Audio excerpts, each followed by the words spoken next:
Il y a des mots qui sont importants dans mon vocabulaire et dans mon histoire, c'est le mot emprunt et aussi le mot empreinte. Effectivement, qui renvoie d'ailleurs au problème du mimétisme, au problème du plagiat.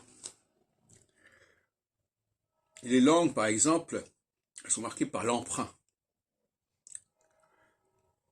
Telle langue emprunte à une autre langue. Un des premiers cas qui m'a intéressé, c'est le cas du russe. Je ne sais plus très bien pourquoi, mais je faisais des collections de mots français passés dans la langue russe. Après, j'ai étudié d'autres cas, mais ça m'avait particulièrement frappé de découvrir comme ça, parce que quand on est polyglotte, on cherche à s'aider, on passe du connu vers l'inconnu. Donc déjà, s'il y a des mots qui existent dans les deux langues, ça peut servir de point de départ.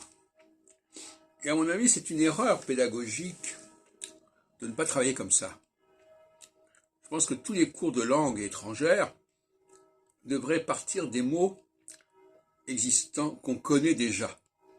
Par exemple, quand j'ai appris l'allemand au lycée, je ne pense pas qu'on ait spécialement mis l'accent sur les mots français qui existent en allemand. C'est pareil pour l'anglais.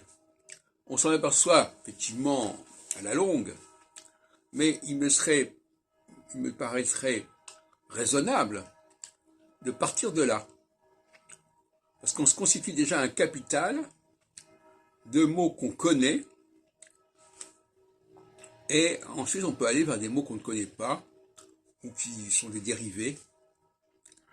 Et donc l'emprunt, c'est aussi ce qui permet d'aller vers une autre langue, notamment vers la langue où ça a été emprunté.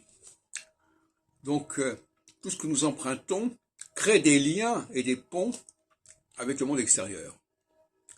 Et on n'a pas assez travaillé sur l'utilisation de l'emprunt, qui laisse son empreinte, effectivement. Et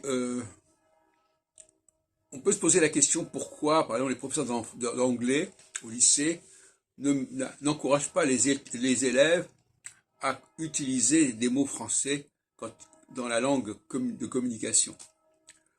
Alors, je comprends bien que l'idée, ce serait trop facile si l'anglais se réduisait à des mots français. Bon, mais enfin, on ne peut pas apprendre l'anglais comme on apprend le chinois. Un Français ne peut pas apprendre l'anglais comme il apprend le chinois. Il y a tellement de mots français en anglais que la question, c'est pas d'apprendre le mot, c'est d'apprendre sa prononciation et de la reconnaître.